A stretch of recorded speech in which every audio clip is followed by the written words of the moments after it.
দাড়িতে সুন্নাত, টুপিতে সুন্নাত, পোশাকেও সুন্নাত আছে। পাথরের আঘাত খাওয়া সেটা যে সুন্নাত, কেন মনে হয় না তোমার কাছে? কেন মনে হয় না তোমার কাছে?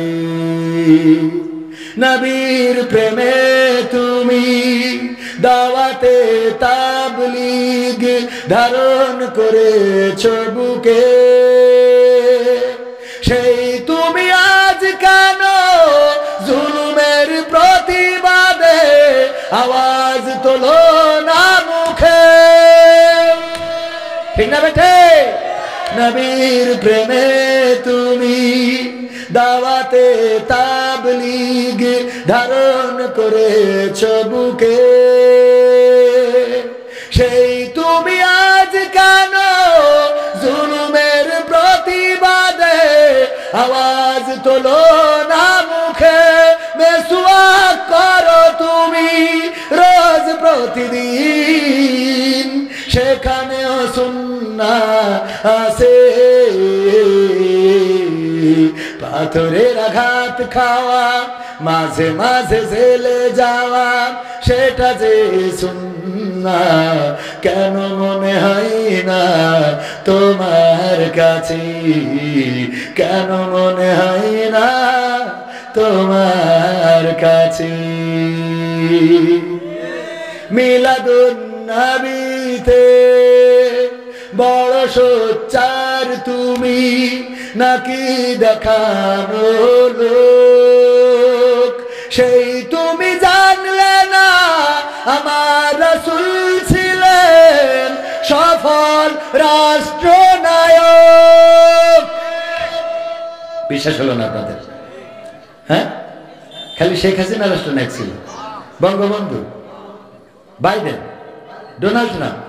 হ্যাঁ, তাহলে যারা ঠিক বলেননি, আল্লাহ কি জবান বন্ধ করে দিয়েছে না ইচ্ছা করে বন্ধ রাখিছেন? করলে কথাটা যদি ঠিক হয় তাহলে ঠিক বলেন, যদি বেঠিক হয় তাহলে বেঠিক বলেন। সামনে থাকতে হবে, প্রতিবাদ করতে হবে। হুজুর বললেই সুবহানাল্লাহ বলি, আলহামদুলিল্লাহ বলি চলে যাওয়া যাবে। হুজুর যদি বেঠিক বলে কি বলবেন? হুজুর এটা আপনি বেঠিক বলেছেন। আমি তো বড় হুজুর না, পরের দ্বার বললাম, যেটা আসতেছে ছোট মানুষ একটু ভুল হতেই পারে। ঠিক না? ঠিক না বেঠিক? আমার ভুল হলে কিছু মনে করতে না, এলাকা ছেড়ে দিলে। হ্যাঁ, নিজেদের সন্তান। আমি আমার স্যারের জন্য আইছি না, এ লেখায় দাওয়াত নিয়ে লোক। আমি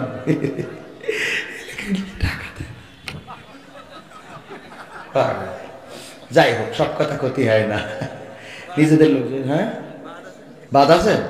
বাদ নেই? সব বলা শেষ। বলছে ওর গুড়ি ইন্দুর পড়িছে, তাহলে তোমার সাথে বললি কোনো লাভ আছে?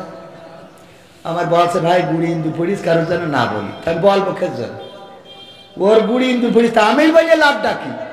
হ্যাঁ, যাই হোক ভাইরা না, মিলাদুন নবীতে বড় সোচ্চার তুমি, নাকি দেখানো লোক? সেই তুমি জানলে না আমার রাসূল ছিলেন সফল রাষ্ট্রনায়ক। উহুদের ময়দানে দাঁত ভাঙা ঘটনা তোমার কিতাবে কি আছে? পাথরের আঘাত খাওয়া, মাঝে মাঝে রিমান্ডে যাওয়া, সেটা যে সুন্নাত, কেন মনে